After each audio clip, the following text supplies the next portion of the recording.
धौंकनी की भांति तेज दौड़ती सांसें कमरे के सन्नाटे को चीरती हुई दो दिलों को मिलाने का प्रयास कर रही है।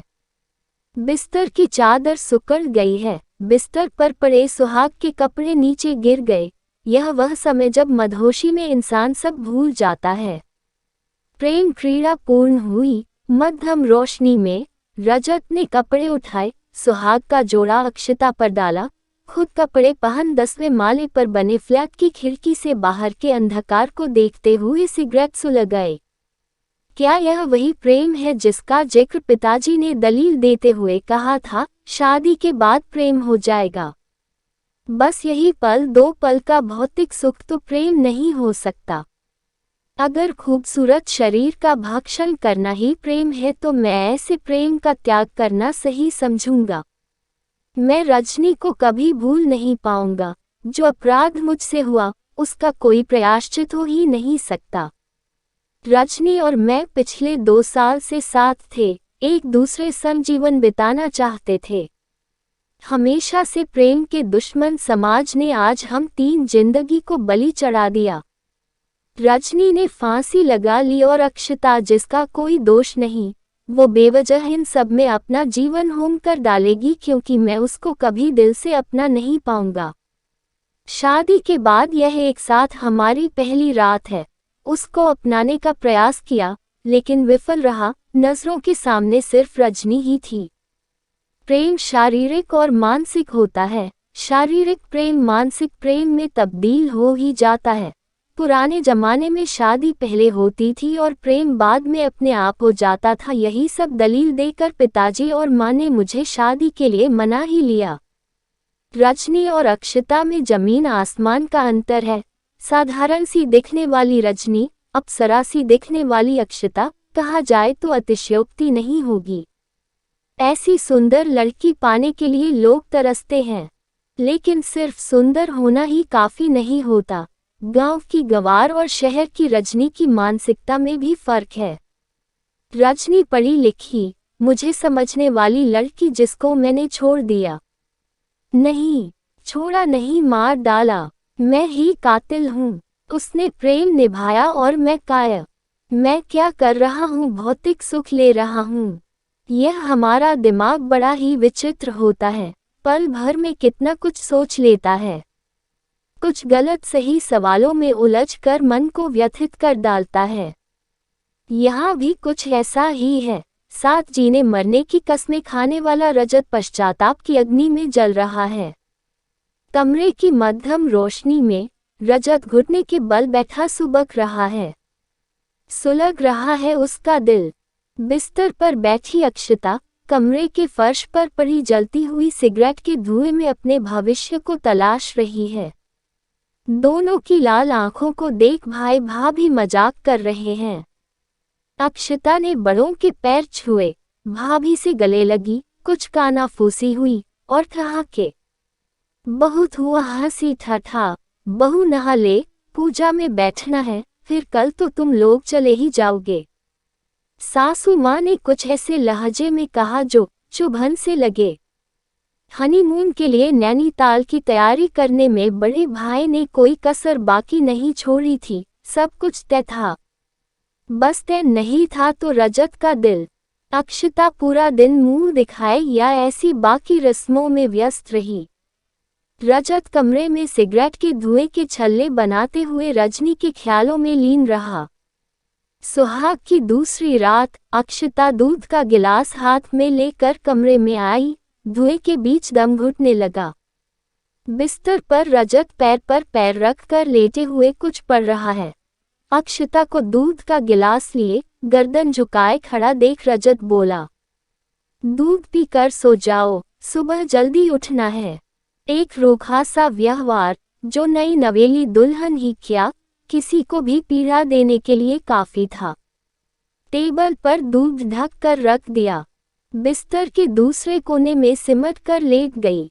बत्ती बुझ गई, लेकिन नींद दोनों ही की आंखों को जगाए हुए है। शायद दोनों ही खुली आंखों से सोते हुए अपने अपने ख्वाबों में व्यस्त हैं। किसी अप्रिय घटना का घटना निश्चित लगता था। हवा से बातें करती हुई गाड़ी काली सड़क पर दौड़ रही है। सुहाना मौसम और उस पर पहाड़ी नज़ारे दोनों के चेहरे पर खुशी नहीं दे रहा है। ड्राइवर गाड़ी चला रहा है। दोनों पिछली सीट पर अनजान से बने बैठे हैं। 5 घंटे का लंबा सफर खामोशी में बीता। पहाड़ियों से घिरा नैनीताल, खुशनुमा मौसम। बादलों को करीब से निकलते महसूस कर सकते हैं, लेकिन रजत और अक्षता पास होते हुए भी एक दूसरे को महसूस नहीं कर पा रहे। पहाड़ी पर बने होटल का सुंदर कमरा जो हनीमून स्पेशल कहलाता है, सच में स्पेशल है। सजा हुआ बिस्तर, शीशे पार दिखती पहाड़ी वादियां भी रिझाने में विफल हुई। रजत ने सिगरेट निकाली, अक्षता ने पलट कर देखा और कमरे से बाहर निकल गई। रजत ने कोई परवाह नहीं की, सिगरेट जलाई, शीशे के नजदीक खड़ा हो गया। रजत ने कोई परवाह नहीं की, सिगरेट जलाई, शीशे के नजदीक खड़ा हो गया। नीचे गोल टेबल लगी है। कुछ 4-5 लोग अलग अलग टेबल पर बैठे चाय की चुस्की के साथ सुहानी शाम का लुत्फ उठा रहे थे।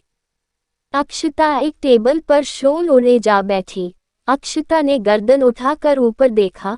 रजत न चाहते हुए भी 2 कदम पीछे हो गया, ऐसे ही जैसे कोई चोर एक सिपाही से घबरा जाता है। इस बेचारी का क्या दोष है?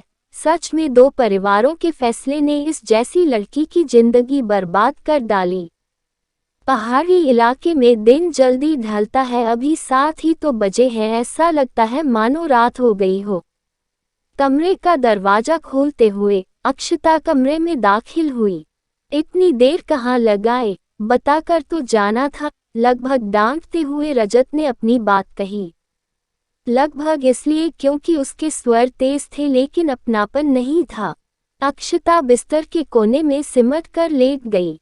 खिली हुई धूप पहाड़ी वादियों को और भी खूबसूरत बना देती है। दोनों टहलते हुए वादियों का नज़ारा ले रहे हैं। दूर पहाड़ियों पर जमी बर्फ शायद दोनों के मुंह में भी जमी हुई है। 2 पहाड़ियों के बीच तार के सहारे चलने वाले हिंडोले की सवारी में सवार दोनों जन नीचे खाई की गहराई का जायजा ले रहे हैं। 7 जीने मरने की कस्में खाई थी, वो चली गई और मैं कायरों की तरह जी रहा हूँ। अब समय आ गया है प्यार के वादे पूरे करने का, मुझे भी मर जाना चाहिए। रजत का एक हाथ सेफ्टी बेल्ट पर गया। सेफ्टी बेल्ट खोलकर कूद पाता अक्षता बोल पड़ी। जब से मेरा रेप हुआ है तब से हमेशा आत्महत्या के ख्याल आते हैं, इस गहरी खाई को देखकर भी यही।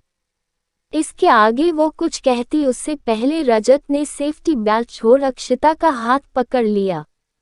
रेप, एक ऐसा शब्द जो किसी को भी झकझोर दे। कोई व्यक्ति कैसे दरिंदा बन सकता है?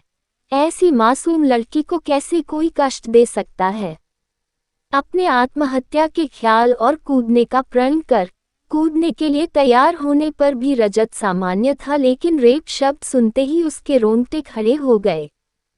किसी और के किए जुर्म की सजा खुद को देना कायराना है। ऐसे पापी को सजा मिलनी चाहिए, खुद को मारकर ऐसे पापी को छोड़ देना पाप होगा। लग रही है, अक्षता ने कसम साते हुए हाथ की तरफ इशारा करते हुए कहा। रजत ने महसूस किया उसने अक्षता का हाथ कुछ इस तरह जकड़ा था कि उसके हाथ की नाड़ियां तक थम गई। पकड़ ढीली हुई लेकिन हाथ नहीं छूटा। छोड़िए न, कूद नहीं रहे हैं, सिर्फ आपको अपने दिल की बात बता रहे हैं। इस बार कहते हुए अक्षता की आंख से एक बूंद ढुलक पड़ी।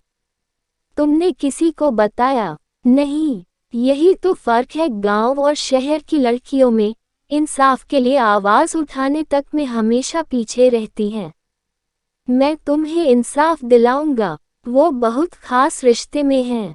इसीलिए आजकल यही तो हो रहा है, कोई नजदीकी मासूमियत का लाभ उठाता है और मासूम समाज इज्जत यही सब सोचकर खामोश रहती है। कौन है बताओ मुझे। मैं रजत का खून खोल रहा था, गुस्से में भरे अल्फाज भी उसके गुस्से को बता नहीं पा रहे थे।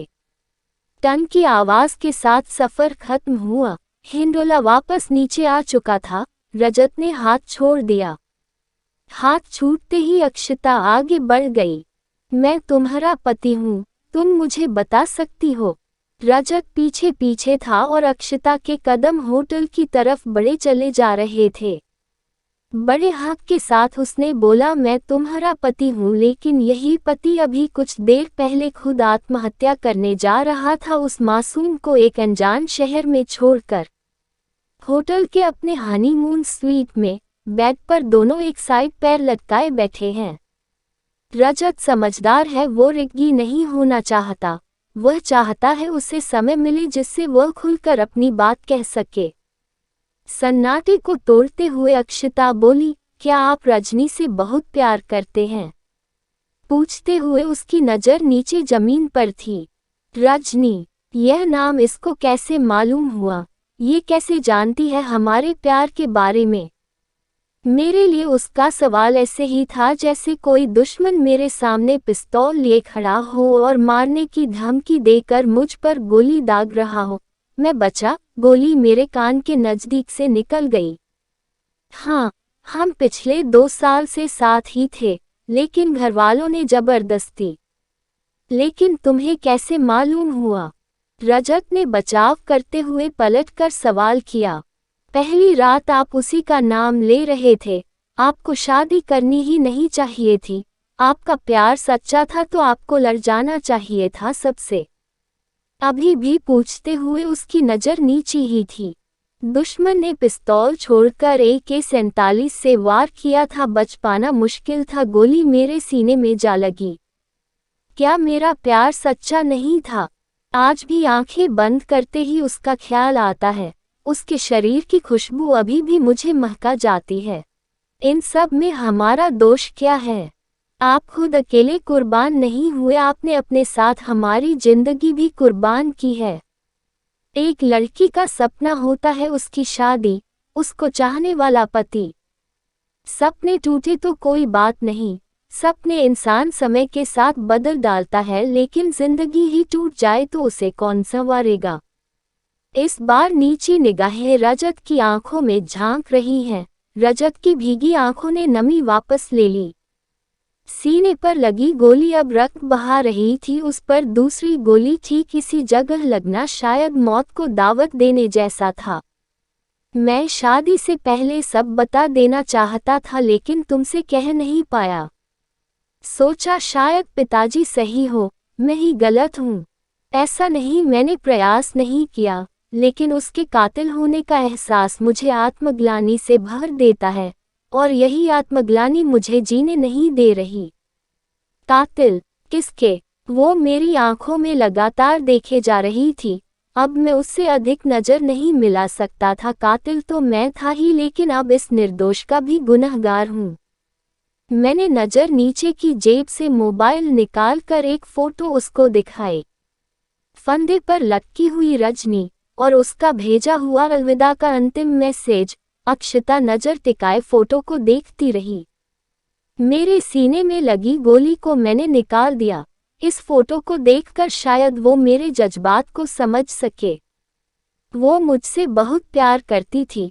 उसने हिम्मत दिखाई और मौत को गले लगा लिया, और मैं कायरों के जैसे शादी करके हनीमून के लिए आया हूँ।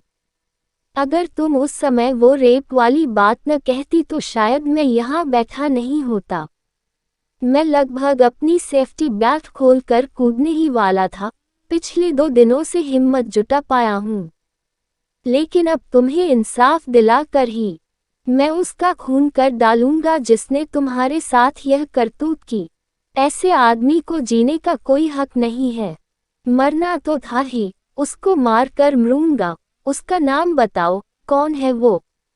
रजत की आंखें लाल हो गई। उसका क्रोध 7वें आसमान पर था। अक्षता अभी भी फोटो को ही देख रही थी। हम कमरे में अकेले थे, इंतजार कर रहे थे अपनी आने वाली खुशनुमा जिंदगी का। हम नहीं जानते थे जिसका हम इंतजार कर रहे हैं वो कोई इंसान नहीं, दरिंदा निकलेगा। नशे की हालत में कमरे में आए, हमारे कपड़े अस्त व्यस्त किए और लगे हमारे जिस्म को नोचने। हम सब कुछ भूल जाते, उसको भी प्यार समझते। लेकिन जब आप प्यार करते हुए रजनी का नाम ले रहे थे तब हमें एहसास हुआ यह प्यार नहीं, हमारी सुहागरात नहीं, बल्कि हमारा बलात्कार है। दरिंदे की तरह आप हमें लूट रहे थे। आपने तनिक भी हमारे को जानने की कोशिश नहीं की, आप सिर्फ अपनी भड़ास निकलना चाहते थे। आप इस फोटो को देखकर इतने खिन्न हुए कि आप क्या कर रहे आपको खुद नहीं मालूम था। मैं कैसे कहूँ वो मेरी सुहागरात थी, मैं कैसे मानूं कि वो प्यार था। वैसे भी यह लफ्ज मुझे कभी समझ आया ही नहीं। प्यार, लोग कहते हैं प्यार एक एहसास है जो दिखता नहीं सिर्फ महसूस होता है। दो जिस्मों को एक करता है, लेकिन वो एहसास कहाँ था? वहाँ तो पीड़ा थी, दर्द था। दर्द उसके पति का किसी और लड़की का नाम लेकर उसके साथ। वो शांत हो गई। मैं उसके चेहरे को देख रहा था और वो अभी भी मोबाइल की फोटो में। मेरा मुंह खुला का खुला रह गया। AK-47 की लगी गोलियां मैं निकाल चुका था, लेकिन अब दुश्मन मेरे सामने तोप लिए खड़ा था। धम की आवाज के साथ मुझ पर बम का गोला गिरा और मेरे पर खच्चे उड़ गए। यह वास्तविकता थी जिसको झुठलाया नहीं जा सकता था। जो कुछ उसने कहा 100% सही था। वो सुहागरात हो ही नहीं सकती। यह कैसा प्रयास था जिसने मुझे दरिंदा बना दिया?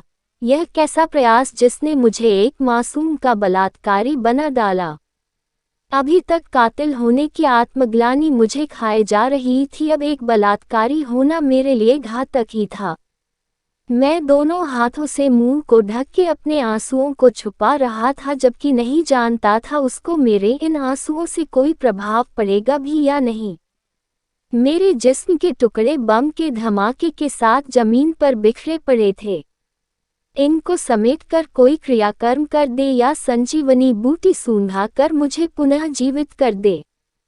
मालूम है, जब हम हॉस्टल में थे तब बहुत से लड़के प्यार का ऑफर लेकर आया करते थे। हम कभी समझ ही नहीं पाए उनको कैसे एक बार देखकर प्यार हो जाता है, जबकि हम चाहते थे प्यार का एहसास हो, प्यार जो एक दूसरे के जिस्म से न हो, सिर्फ दिलों से हो। लेकिन ऐसा प्यार मिला ही नहीं। कैसे कोई एक दूसरे को बिना अच्छे से जाने प्यार कर सकता है? माँ भी बच्चे को 9 महीने पेट में रखती है तभी प्यार कर पाती है। दूसरे के बच्चे को कभी कोई औरत वो ममता नहीं दे सकती। जो बच्चे अपने माँ बाप से दूर रहकर पढ़ते हैं, नौकरी करते हैं, उनका प्रेम अपने माँ बाप के प्रति कम हो जाता है। तब कैसे कोई जिस्म से प्यार जिंदगी भर निभाएगा? हमने सोचा था हमारा पति हमको समझकर हमें प्यार करेगा, लेकिन आप भी सिर्फ शरीर। आपके साथ भी कुछ ऐसा ही है, आप जिस्म से प्यार करते हैं। आज आपको दुख इस बात का नहीं है कि आपने उसको छोड़ दिया, बल्कि दुख इस बात का है कि आपके कारण उसने आत्महत्या कर ली। नॉर्मल भी अगर कोई किसी के लिए आत्महत्या कर ले या उसके कारण किसी की जान चली जाए तो आत्मग्लानि होना स्वाभाविक है। बस आपके साथ भी यही है। मैं कैसे तुम्हें समझाऊं, मेरा उसका साथ जिस्मानी नहीं था, मैंने कभी उसको गलत नजरिए से छुआ तक नहीं था। हम दोनों ही एक दूसरे संग जीवन बिताना चाहते थे। मैं आगे कुछ कहता उससे पहले वो खिसक के मुझसे सट कर बैठ गई। मोबाइल की तरफ इशारा करते हुए बोली, आपको लगता है कि उसने आत्महत्या कर ली, लेकिन सच कुछ और ही है। उसने ऐसा कुछ नहीं किया, यह फोटो झूठी है। सोचने वाली बात है, जब इसने आत्महत्या कर ली तो इसने यह फोटो कैसे भेजी? मेरी नज़र फोटो पर गड़ गई। अक्षता सवाल भारी निगाहों से मुझे घूर रही है। एकदम सही पकड़ा इसने, मरने के बाद कोई कैसे फोटो भेजेगा? फिर भी दिमाग तो दिमाग ही है, और वो भी प्यार का मारा। क्यों? रजत हो सकता है बाद में किसी और ने भेजी हो।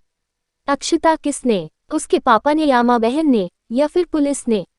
रजत, कोई भी हो सकता है। देखो फंदा गले में है और पैर हवा में। ऐसे भला यह फोटो झूठी कैसे हो सकती है? अक्षता, ऐसे प्रैंक हमने हॉस्टल में बहुत किए हैं। कोई भी माँ बाप पहले अपनी लड़की को नीचे उतारेगा या पहले फोटो खींचकर उसके आशिक को भेजेंगे।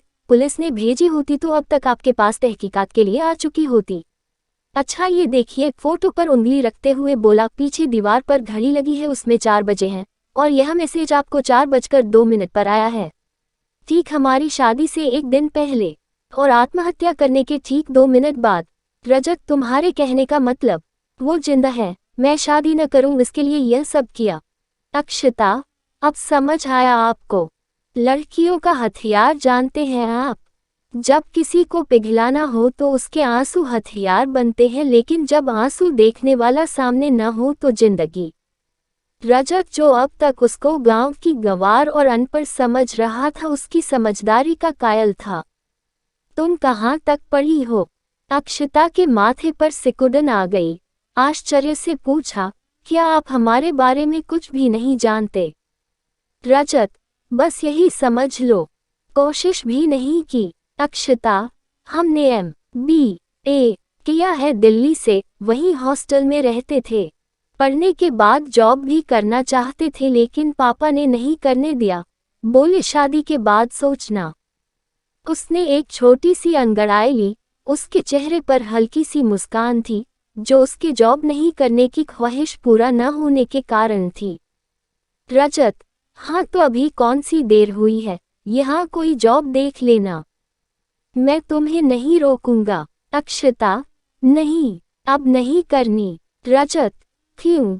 अभी तो तुमने कहा। अक्षता, हाँ, लेकिन अब नहीं हो पाएगा। भैया भाभी दूसरे शहर रहते हैं और मम्मी जी की तबीयत ठीक नहीं रहती। ऐसे में मैं जॉब करूंगी तो मम्मी जी पर काम का बोझ बढ़ जाएगा। इंसानी मस्तिष्क बहुत ही तुलनात्मक होता है, तुरंत तुलना करने लगता है। प्यार का मारा रजत बैठा तुलना कर रहा है। कितना फर्क है रजनी और इनकी सोच में। रजनी ने तो पहले ही बोल दिया था, शादी के बाद हम अलग रहेंगे, और मैं भी मान गया था। क्या मेरी आंखों पर प्यार का पर्दा इस कदर हावी था कि मैं अपना भला बुरा सब भूल गया था? माँ का नेचर थोड़ा चिड़चिड़ा सा है, वो सही काम में भी कुछ न कुछ सुना ही डालती है। ऐसे में उनके साथ रहना बेहद कठिन है। रजत ऐसा बोलकर अक्षता को टटोलना चाहता था।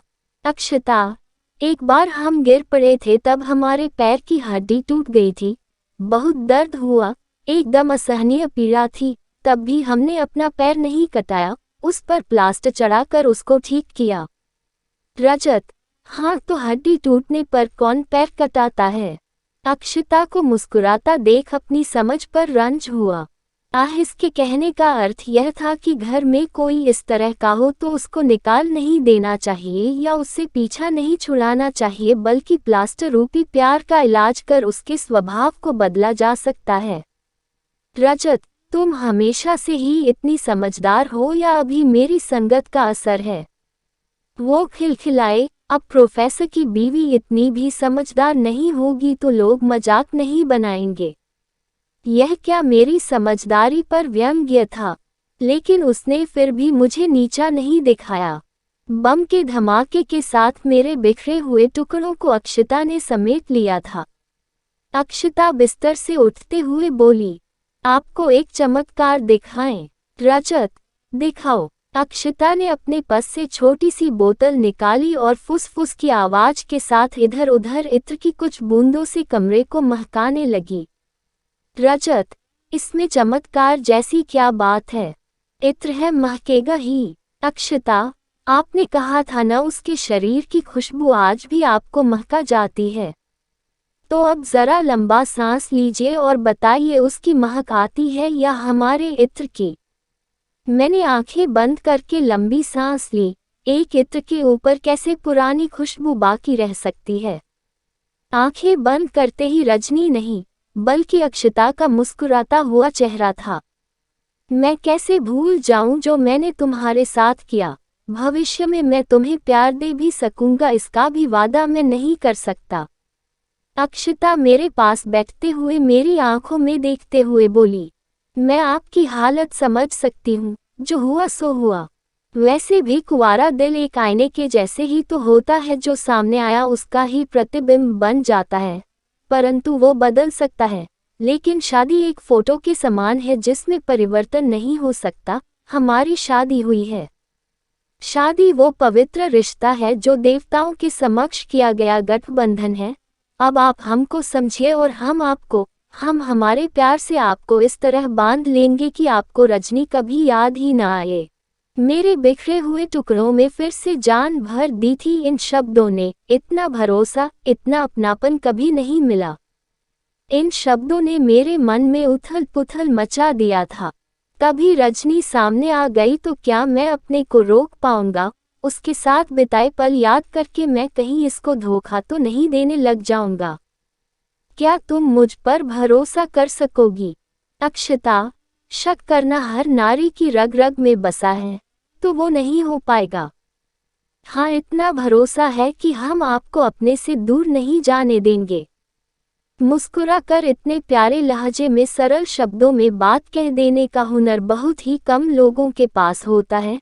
इस अंदाज ने मुझे इतना लुभाया कि मैं उसको गले लगा लेना चाहता था, उसका मासूम सा चेहरा चूम लेना चाहता था। एक चुंबकीय शक्ति मुझे खींच रही थी। अपने को संभालते हुए कहा, ये तुम, हमारा कहती हो तो लगता है जैसे तुम नहीं तुम्हारा परिवार भी साथ हो। अक्षता खिलखिलाए, हाँ तो है ना, वो सब हमारे ही साथ। आपको अच्छा नहीं लगता तो हम अपना बोलने का सलीका बदल देंगे, बचपन की आदत है तो थोड़ा समय जरूर लगेगा। यह क्या था? कोई अज्ञात अस्त्र जिसने मुझ पर प्रहार किया था? कैसे कोई इतना मीठा हो सकता है? कैसे कोई अपनी आदत तक को विवाह के लिए बदल सकता है? क्या स्त्रियों को ही सब त्यागना जरूरी है? क्या मैं अपने विवाह की खातिर रजनी को निकाल कर इसको दिल में नहीं बसा सकता? यही सब सोचते विचारते चुंबकीय शक्ति इतनी बड़ी कि मैं अब अपने को रोक नहीं पाया। उससे लिपट गया। कमरे में फैली इत्र की खुशबू और उसका मखमली बदन मुझे मदहोश करने लगा। उसके हाथ मेरी कमर पर थे। उसका विरोध न करना मेरी उत्तेजना को बढ़ा रहा था। कपटों ने सरकना शुरू कर दिया। चुंबनों की बाढ़ आ गई। यह पहले प्यार का एहसास था जो सुहागरात के एहसास से कहीं अधिक था। यहाँ संतुष्टि थी। मेरे मन में रजनी का ख्याल कोसों दूर तक नहीं था। बाहों में समाई सिर्फ अक्षता थी। कमरे के ठंडे तापमान को हमारे शरीर की गर्मी गर्म कर रही थी। उसकी बंद आंखों में संतुष्टि का भाव देख पा रहा था। यह बलात्कार नहीं, पूर्ण प्रेम था। शादी को 8 साल बीत गए। रजनी का ख्याल कभी नहीं आया। 6 साल का बेटा बंटी जीवन में आ चुका था। अक्षता ने घर बहुत अच्छे से संभाल रखा था। छोटी मोटी नोक झोंक चलती रहती थी, लेकिन उनमें भी प्यार छुपा होता था। प्रत्येक नोक झोंक के बाद आकर्षण और अधिक बढ़ जाता। यही सब तो जीवन का आनंद है। तुम ही हो आती। बेमतलब मुझे छुट्टी करनी पड़ी। बाथरूम से निकलकर तौलिए से सर को रगड़ते हुए कहा, अक्षता, हमेशा हम ही जाते हैं। आज आप जाइए। जानिए तो आपका बेटा क्या गुल खिला रहा है स्कूल में। आज बंटी के स्कूल की पीटीएम है। प्रोफेसर होने के बावजूद आज भी स्कूल की टीचर से मिलना मुझे मेरे स्कूल की क्रूर टीचर की याद दिलाकर मुझे डर का एहसास कराता है। अनमने मन से मैं बंटी का हाथ पकड़े स्कूल के कॉरिडोर में दरवाजों पर पड़े नंबरों को देखता जा रहा हूँ। बंटी उछल उछल कर चल रहा है। वो खुश है, आज उसके पापा साथ आए हैं। कमरा नंबर 135 के आगे मेरे कदम रुक गए। यही बंटी का क्लासरूम है। सामने लंबे सुलझे बालों वाली उसकी टीचर रजिस्टर में कुछ लिख रही है। मेरे कदम वापस हो गए।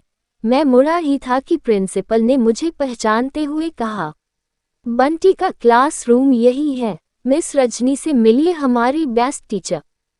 रजनी खड़ी हो गई। वो मुझे देखकर ऐसे है सकपकाई थी जैसे मैं। उसका चमकता हुआ चेहरा, माथे पर बड़ी सी बिंदी जो वो हमेशा से लगाती थी। रजनी, हमारे शहर के नामी प्रोफेसर हैं ये, ध्यान रखना, देखना कोई तकलीफ न हो, प्रिंसिपल ने निर्देश दिया और चली गई। रजनी और मैं खड़े एक दूसरे को देख रहे हैं। बंटी ने मेरा हाथ खींचते हुए ध्यान भंग किया। पापा मैडम को गुड मॉर्निंग तो बोलिए। रजनी, बड़ा ही नटखट और समझदार है, आइए बैठिए न। रजनी कुर्सी पर बैठ गई। सामने छोटी बच्चों के बैठने की बेंच पर बंटी और मैं। अक्षता से कितनी ही बार मिली, नहीं जानती थी वो तुम्हारी, कभी याद नहीं आई मेरी। वो अपलक मेरी आंखों में देख रही थी। झूठ बोल नहीं सकता था, इसलिए बात को बदल देना उचित समझा। वो फोटो और अलविदा का मैसेज देख मैं समझा अगर उस दिन तुम बुलाती तो जरूर आता। छोड़ो ये पुरानी बातें, ये बताओ कहाँ हो आजकल, शादी वादी हुई या नहीं? कहते हैं ना, गड़े मुर्दे और पुरानी बातों को जितना कुरेदा जाए बदबू ही आती है, इसलिए मैंने माहौल नर्म बनाने की कोशिश की। जिस लड़की को तुम जैसे लड़के ने छोड़ दिया उसे कौन अपनाएगा, या यूं कहो कोई मिला नहीं तुम्हारे जैसा। उस दिन दम निकलने से पहले घर वालों ने बचा लिया, तभी आज सामने बैठी हूँ। वो अभी भी मेरी आंखों से आंखें मिलाकर बात कर रही थी। उसके बोलने का अर्थ कुछ ऐसे था कि मैंने प्यार में बेवफाई की और वो अभी तक मेरे प्यार में किसी दूसरे को पसंद नहीं कर पाए। बंटी पढ़ने में कैसा है? मैंने सवाल बदला। रजनी, एकदम तुम पर गया है, हाजिर जवाबी का तो पूछो ही मत। बंटी का गाल नोचते हुए बोली। अब चलना चाहिए, कहते हुए मैं खड़ा होकर लगभग दरवाजे तक आ ही गया। रजनी, मैं आज भी तुम्हारा इंतजार कर रही हूँ। मैंने पलट कर देखा, उसकी पलकें भीगी हुई थी। उसकी भीगी पलकें उनके प्यार की सच्चाई बयान कर रही थी। मुझे अक्षता की कही बात याद आ गई, ये लाचार स्त्री के हथियार होते हैं। देरी किए बिना मैंने पलटते ही कहा, रजनी, बंटी मुझ पर नहीं अक्षता पर गया है। मैं तो कभी हाजिर जवाबी था ही नहीं, इतना समझदार होता तो आज तुम्हारे साथ होता, अक्षता के नहीं। इतना कहकर मैं कमरे से बाहर निकल गया। मैंने पलटकर देखना भी सही नहीं समझा। समझदार को इशारा ही काफी होता है। मेरी कही बात शायद वो भी समझ गई होगी। मुझे पिताजी की कही बात याद आ रही थी, वो लड़की तेरे लायक नहीं है और प्यार का क्या है वो तो शादी के बाद हो जाएगा। आज बाप बनने के बाद समझ आया है, कोई भी पिता अपनी औलाद का बुरा नहीं सोचता, उसके बेहतर जीवन के लिए निरंतर प्रयास करता है। जिस पिता को उस समय मैं अपना दोषी समझता था, आज उनकी कहे एक एक शब्द सही लग रहे हैं।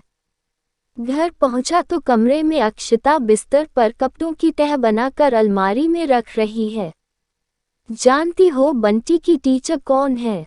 अक्षता, हाँ, रजनी मैडम है ना। उसका ध्यान कपड़ों की तह बनाने में था।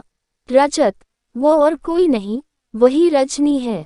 अक्षता, हाँ जानती हूँ, वही आपकी वाली रजनी है। इस बार कपड़ों की तह बनाते हुए उसने नजर उठाकर मेरी तरफ देखा। रजत, फिर भी तुमने मुझे स्कूल भेज दिया, तुम्हें डर नहीं लगा? अक्षता, डरना क्यों है? उसने भौं सिकुड़ते हुए पूछा।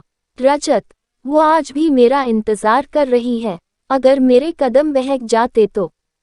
अक्षता, पहला प्यार है, आसानी से जाने वाला थोड़े ही है। वो आज भी तुमसे प्यार करती है, मैंने देखा है उसकी निगाहों में। बहुत अच्छी लड़की है, लेकिन अगर आज भी आप उससे नहीं मिलते तो वो अपना भविष्य नहीं बना पाती।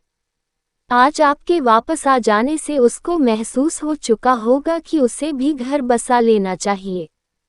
रजत, वो सब ठीक है, लेकिन मैं उसके आंसू देखकर पिघल जाता, तुम्हें छोड़ उसके संग।